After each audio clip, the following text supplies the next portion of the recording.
Habib juga tadi menjelaskan hal seperti itu. Nah, apakah semua senjata tersebut seragam atau serupa? Tidak semua seragam, Mbak. Jadi ada berbagai jenis senjata yang memang modelnya juga berbeda-beda. Baik. Pak Ugroseno, sebenarnya bagaimana kemudian SOP-nya penanganan dari pihak kepolisian yang berpatroli jika mengetahui hal seperti ini? Sambil kita juga lihat, ini kami juga tayangkan senjata apa tadi yang dimaksud oleh Bang Habib. Mungkin Anda juga penasaran yang belum melihat gambarnya, karena ini senjata rakitan khusus. Bang Habib katakan juga ukurannya cukup panjang, tadi Pak Audi juga mengatakan. Nah, ini kita lihat senjata-senjata yang dikumpulkan dari sekitar lokasi tempat kejadian perkara atau di sekitar Kali Bekasi. Sambil Anda menyaksikan, Pak Ugro, silakan dijelaskan. Iya, saya selalu kembali kepada tugas pokok Polri ya. Tugas pokok Polri ini kelihatannya ya dianggap sepele, mungkin mudah ya, tapi sebenarnya berat. Yang pertama, memelihara Kamtibmas. Memelihara ini kan luas artinya ya. Kemudian pelindung, pengayom, pelayan masyarakat. Kemudian penegak hukum. Jadi dalam hal situasi seperti yang kejadian ditemukannya 7 mayat tadi, sebetulnya yang basic ini di lapangan kan ada di masyarakat itu kan ada Babin Kamtibmas. Nah, lokasi tempat mereka kumpul ini apakah lolos dari pantauan Babin Kamtibmas atau mungkin juga ada intel? Kalau zaman dulu, zaman Kapolri masih Pak Anton Sujarwo, di situ ada Pak Oludin Jamin, itu selalu menekankan dulu ada faktor korelatif kriminogen, itu kemudian ada polis hasar, kemudian ada ancaman faktual. Nah, kalau bedeng itu sering dipakai kumpul dan ada senjata tajam mungkin yang ditaruh di situ, kan itu sudah harusnya dibubarkan sejak awal. Jadi Babin Kamtibmas di situ perlu diperiksa, pernah lihat situasi seperti itu. Jadi jangan sampai ada masyarakat lagi jadi korban hal-hal seperti ini gitu loh. Akhirnya patroli yang niatnya baik lewat, berhenti, entah membuang tembakan atau tidak, ya kan? Kalau melihat kerumunan seperti itu, masa seperti itu, seharusnya senjata utama yang dilakukan oleh tim patroli ini kan satu tim nih, adalah megafon. Karena polisi selalu bertindak atas nama undang-undang. Sampaikan aja, atas nama undang-undang semua tetap di tempat dan senjata tajam semua letakkan di tanah. Kalau mereka ada yang nyerang, itu membahayakan nyawa petugas, ditembak boleh. Atau kasih tembakan peringatan, gitu loh. Lumpuhkan saja dulu. Kalau misalnya tetap menyerang ya, itu tembak mati sudah bagian dari risiko di situ. Jadi pertama yang dilakukan memang harusnya ada semacam prosedur ucapan dari petugas bahwa mengatasnamakan undang-undang semua senjata dan tetap di tempat letakkan di tanah. Jadi tidak menimbulkan kepanikan di situ. Jadi ya saya tidak menyalahkan anggota, tapi mungkin karena dalam situasi seperti itu mereka kena ketakutan, ada suara motor mungkin datang. Ya, mereka saling kabur tadi yang Pak Habibur Rahman masuk ke sungai dan sebagainya jadi korban seperti itu. Baik, tahan dulu Pak Ugroseno, nanti Mbak Yonita juga, tapi kita akan terlebih dahulu melihat saat ini bagaimana kondisi di lokasi tempat kejadian perkara, apalagi yang bisa ditemukan dari sana. Rekan kami Leonardo akan mengabarkan dari Kali Bekasi. Silakan Leonardo.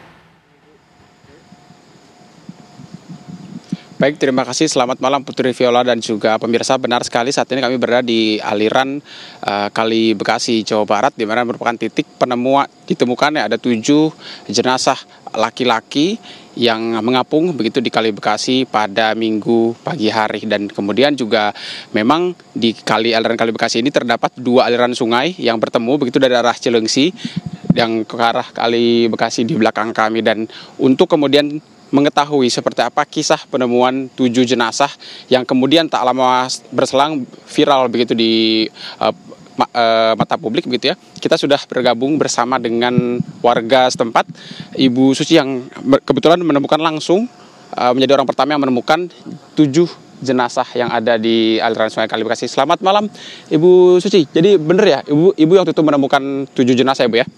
Iya betul sekali. Bu Suci, boleh diceritakan ketika Minggu pagi hari itu seperti apa ceritanya dan kenapa kemudian bisa Ibu tiba-tiba menemukan ada 7 jenazah di sini Bu? Iya. Minggu pagi itu rutinitas saya setiap hari seperti biasanya memberi makan kucing di pinggir-pinggir kali ini di Tanggul karena banyak kucing-kucing liar dan juga termasuk kucing saya. Nah, pagi itu memang kucing saya itu nggak pulang dari semalam. Jadi saya mencari kucing saya di pinggir kali itu, di pinggir kali ini, menyisir kali seperti itu. Jadi awal mula saya menemukannya itu karena saya sedang mencari kucing saya yang hilang. Nah, terus kemudian ketika Ibu sampai di tempat kita berdiri ini tuh gimana cerita Bu bisa tahu itu ada mayat dan gimana cara kemudian Ibu minta tolong atau evakuasi gimana? Saya memang akrab ya dengan suasana kali di sini gitu kan, karena memang aktivitas saya setiap pagi dan sore di sini gitu kan. Jadi memang saya sangat tahu lah kondisinya. Jadi makanya ketika ada sesuatu yang aneh di tengah kali itu ya saya langsung curiga dan ingin tahu itu apa gitu, karena memang posisinya tuh benar-benar di tengah gitu dan tersangkut gitu. Artinya posisi jenazah ada di bawah situ, terus Ibu langsung lihat dan langsung yakin itu manusia apa minta tolong orang apa gimana Bu? Awalnya nggak yakin ya itu manusia ya, karena memang belum pernah ada kejadian sebelumnya juga, jadi nggak yakin itu manusia. Jadi ada memang seperti manusia tidur di tengah kali, tapi apakah itu benar manusia atau manekin gitu ya. Jadi saya itu meyakini dulu, saya menyaksikan dulu ke sini ke pinggir kali gitu kan, karena posisi jenazah itu miring, memakai kaos pendek berwarna hitam. Jadi yang pertama membuat saya menyita perhatian saya adalah kelihatan tangan dan mukanya gitu ya. Jadi saya kurang yakin apakah benar manusia atau manekin. Jadi pas ada bapak-bapak yang lewat lagi jogging, jadi saya minta tolong bapak itu untuk membantu meyakinkan apakah itu benar manusia atau bukan gitu kan. Tapi bapak-bapak itu tidak berani turun ke bawah gitu kan. Jadi kita meminta bantuan warga lain untuk melihat lagi itu benar manusia atau bukan gitu. Dan akhirnya setelah dipastikan itu prosesnya gimana Bu? Akhirnya Ibu dan bapak-bapak yang pada saat itu Ibu minta tolong itu yakin bahwa itu adalah manusia, ada yang turun berarti Bu, apa gimana? Memastikan turun ke bawah dan melihat dari dekat gitu kan. Jadi memang posisinya itu yang satu, jadi seperti berdekatan bertumpuk gitu ya, seperti orang yang sedang tertidur, yang satu tertelungkup, yang satunya miring menghadap timur, seperti ke sini berarti. Ke timur gitu kan. Lalu seperti orang tidur meluk guling gitu ya, posisi tangannya itu yang awalnya bikin saya langsung itu manusia adalah terlihat tangan dan sebagian mukanya. Gitu. Awalnya tuh bapak itu bilang iya ini beneran orang, dua gitu kan. Awalnya dua, karena yang menyita perhatian kami itu dua tuh di tengah, karena di tengah-tengah air ya, gitu kan, di tengah-tengah sungai. Lalu kemudian saat dia akan naik kembali itu ternyata di pinggiran itu ada 3 lagi dalam posisi tertelungkup. Gitu. Jadi kami awalnya tidak ngeh itu manusia ya, karena dalam posisi tertelungkup dan berlumpur juga. Oke, baik. Soal kondisi sungai Bu, situasinya sungainya itu habis kena hujan, airnya deras apa gimana? Berarti itu jam berapa Bu ya?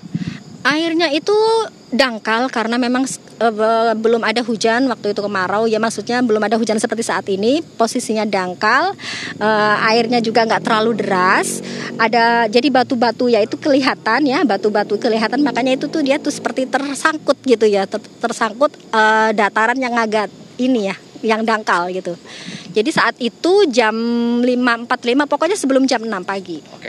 Tapi Bu, daerah situ sebenarnya ada informasi yang mengatakan bahwa dari daerah situ ada palung gitu, kawasan yang cukup dalam gitu. Ibu tahu informasi soal itu nggak Bu? Oh, nggak tahu.